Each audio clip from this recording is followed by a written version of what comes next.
Within our center, the truth lives.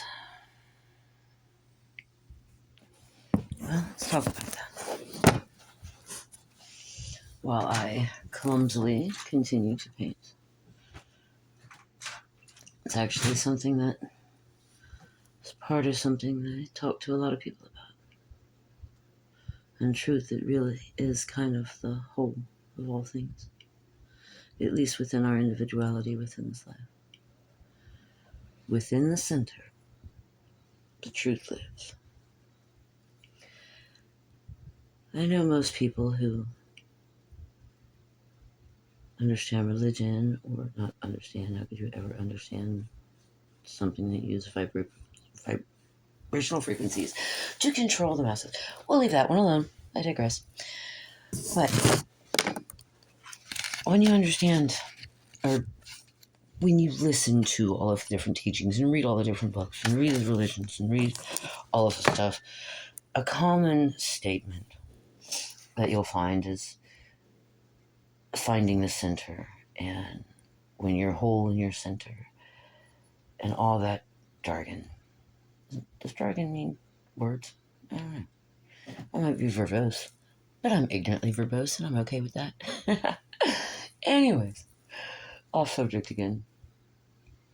The center, a lot of people get stuck looking for an actual physical thing within themselves. They start meditating and such, and diving deep into their psyche, looking for the center, trying to literally visualize the center of themselves. And it brings this mass confusion for humanity themselves, let alone for anybody actually practicing. The comments about the sacred marriage and so forth, they become lost for what a wedding is. The wedding is the divine within yourself. When your mind aligns with your heart, there is your center. When the masculine aligns with the feminine, the masculine being the mind, the feminine being the heart, the masculine being the left hemisphere, the feminine being the right, the masculine being the analytical, somewhat overbearing state of our minds that the ego mainly presides in, and the feminine being the emotional driven heart that the ego becomes lost in more than driven by. The driving comes from the male side. The acceptance comes from the female side. And when you balance these two, when you marry these two sides, that is when you find the actual center of yourself. That is where the true marriage occurs.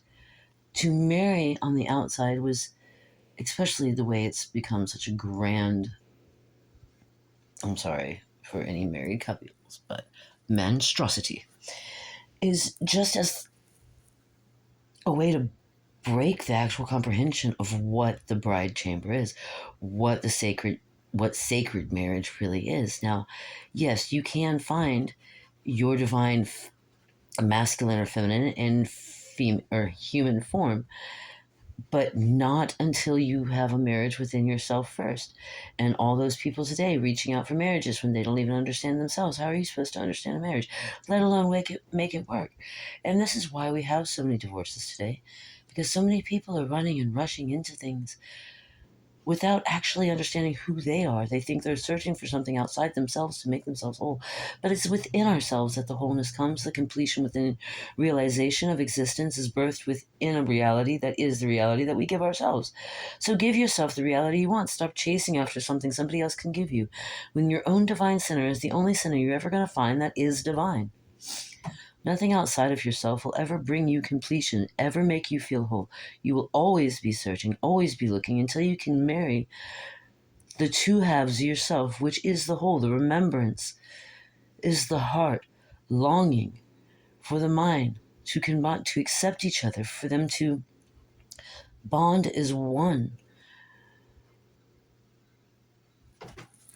That is where all divinity lives.